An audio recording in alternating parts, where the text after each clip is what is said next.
and welcome to Hypnotize Me, the podcast about hypnosis, transformation, and healing. This is Dr. Elizabeth Bonet, and I'm your host. This podcast is not a substitute for mental health treatment, nor should it be. If you need therapy or hypnotherapy, please seek a trained professional. I do hypnosis all over the world, so if you'd like to learn more about me, you can do that at my website, drlizhypnosis.com. That's DRLIZ hypnosis.com. Now on to our episode. Hi, and welcome to this week's episode of Hypnotize Me. This is Dr. Liz, your host. So this week, I'm giving a free meditation on the podcast by Oren Jay Sofer. I interviewed him on last week's episode 110 of the podcast, about his book, Say What You Mean, A Mindful Approach to Nonviolent Communication. And it was an absolutely lovely interview about improving your communication. So I highly suggest you go back and listen to it. And you can always find his book on Amazon or through his website. His website is orenjaysofer.com. And that will be in the show notes. And when you buy the book, you get several free audio files with it of some of the exercises in the book. So with his permission, this one is from page 125, and it's called Letting Go and Meeting Your Needs. Often we think to get our needs met, we have to hold on tight, right? Like if we don't hold on tight here, then forget it. We're just going to get forgotten or ignored, or we're not going to get what we want, something like that. So this is somewhat of an opposite concept, but it is letting go and getting your needs met. So I invite you to listen and really enjoy it. I am going to sound the gong in just a couple of seconds here. I suggest that you're in a place that's safe while you do this, where you can relax. You can always skip that part of the meditation if you want to, and you sort of need to if you're driving along, right? Because you're not going to close your eyes while you're driving. But if at all possible, I suggest doing this in someplace safe where you can reflect on the exercise and really get the most out of it that way. All right, people, peace.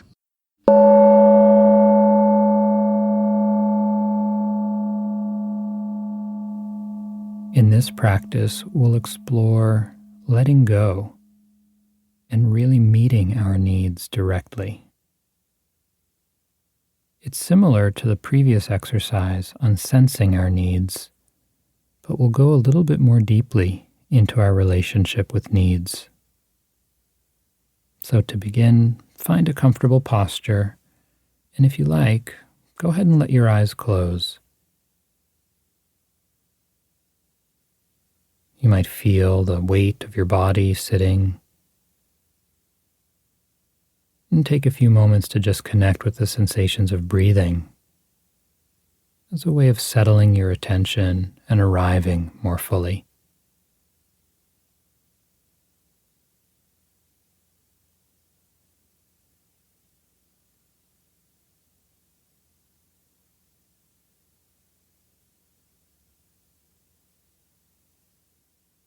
Then, when you're ready, think of a situation in the last week or month in which a need wasn't met.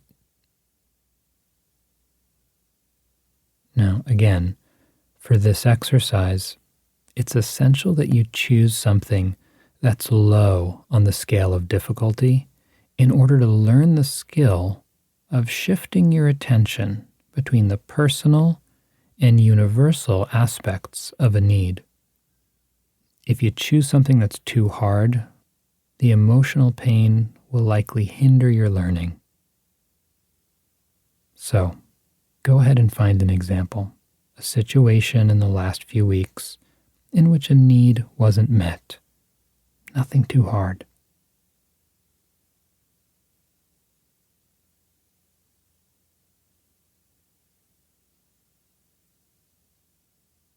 Using the tool you've already learned, identify a key need in this situation. So inquire, what matters about this to me? What do I really want here?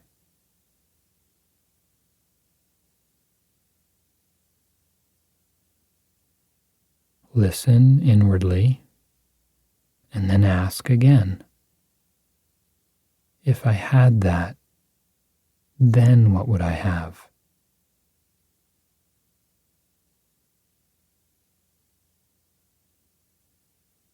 Keep asking until you feel a sense of settledness or clarity about the need or value for which you long.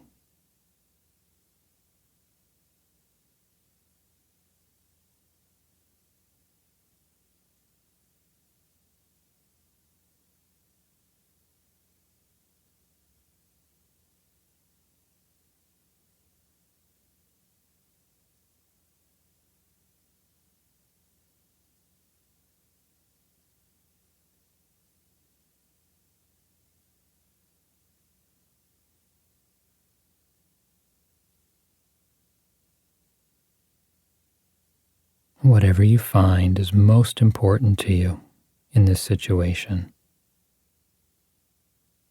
see if you can place your attention on the personal aspect of this need. The fact that it hasn't been met for you in this situation. If you like, you can even say silently to yourself, "My need for this wasn't met."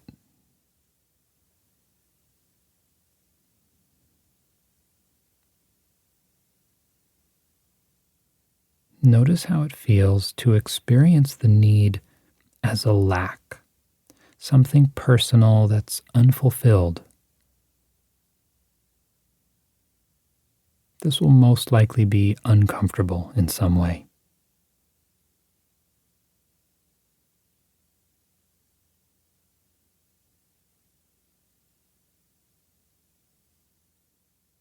Next, let go of the situation, the circumstances, and see if you can shift your attention to the need itself. Can you focus on the inherent value of this need as a universal aspect of being human?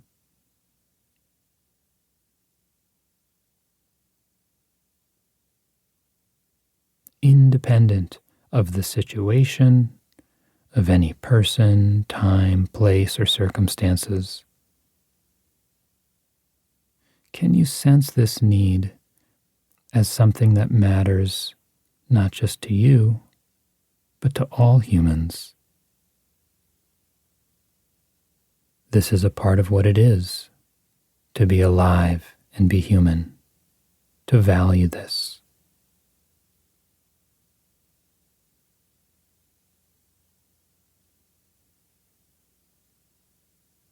If you like, you can try saying silently to yourself, "I deeply value this," or "Just as I long for this need, so do all people need this," filling in the blank with the need that you've identified.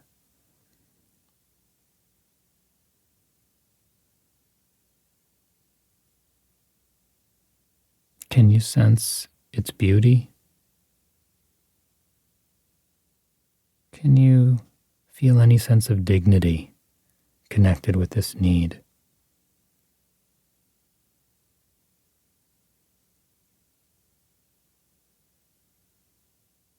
There might even be a sense of fullness, independent of whether or not it's satisfied.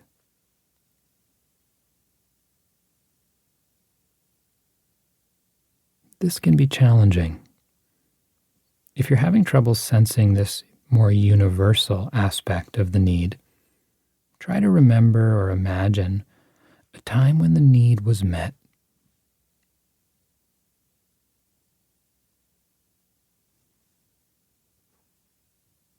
Can you remember or imagine how it feels to have that need fulfilled?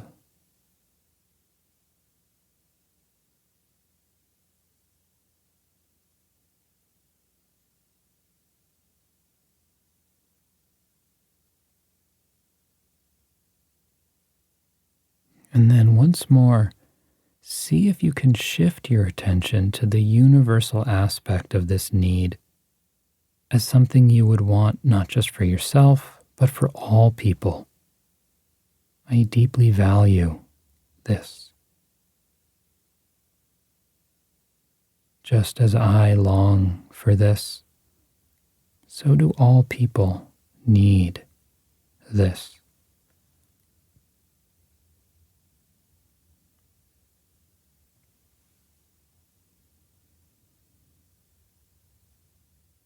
Being able to shift our attention from the personal aspect of a need, in which it's either fulfilled or unfulfilled, met or not met, to this more universal aspect.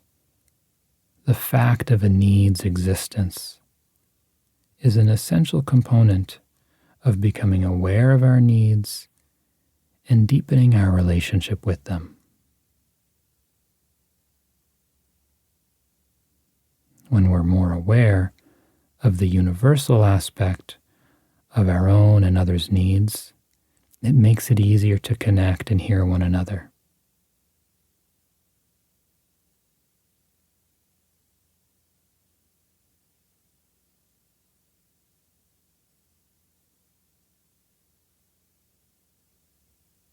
Whenever you're ready, you can allow your eyes to open.